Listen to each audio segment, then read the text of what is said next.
আসসালামু আলাইকুম বন্ধুরা। তো আজকে আমরা দেখব কিভাবে টেন্ডার রাউটারের ওয়াইফাই নেম চেঞ্জ করতে হয়। তো তার জন্য পুরো ভিডিওটা দেখো, আর চ্যানেলে নতুন হয়ে থাকলে অবশ্যই একটা সাবস্ক্রাইব করে দিবেন। তো ভিডিওটা ভালো লাগলে একটা লাইক করে দিবেন। তো তার জন্য আমরা চলে যাব গুগল ক্রোমে। তো আমি আমার ক্রোমটা ওপেন করে নিতেছি। তারপর এখান থেকে আপনারা সার্চ বারে আসবেন। আসার পরে 192.168.0.1 লিখে আপনারা সার্চ করে দিবেন।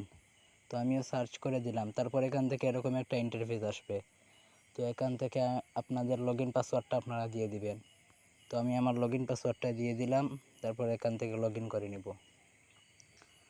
তারপর এখান থেকে আপনারা এই জায়গায় 3 ডট মেনু এখানে ক্লিক করে দিবেন। এই জায়গায় একটা ক্লিক করে দিবেন। তারপর এখান থেকে ওয়্যারলেস সেটিংস এই জায়গায় একটা ক্লিক করে দিবেন। এই যে ওয়্যারলেস সেটিংস, এই জায়গায় ক্লিক করে দেওয়ার পরে আপনারা এখানে দেখতে পারতেছেন ওয়াইফাই নেম। আমি মার্ক করে দেখিয়ে দিতেছি, এই যে ওয়াইফাই নেম। তো এই জায়গায় আপনারা আপনাদের বর্তমান নেমটা কেটে দিয়ে নতুন একটা নেম দিয়ে দিবেন। তো আমি আমার বর্তমান নেমটা কেটে দিয়ে নতুন একটা নেম দিয়ে দিচ্ছি আপনাদের দেখানোর জন্য। তারপর এখান থেকে ওকেতে ক্লিক করে দিবেন। এই জায়গায় ওকেতে ক্লিক করে দিবেন। তারপর এখান থেকে আবার ওকেতে ক্লিক করে দিলেই আপনাদের ওয়াইফাই নামটা চেঞ্জ হয়ে যাবে।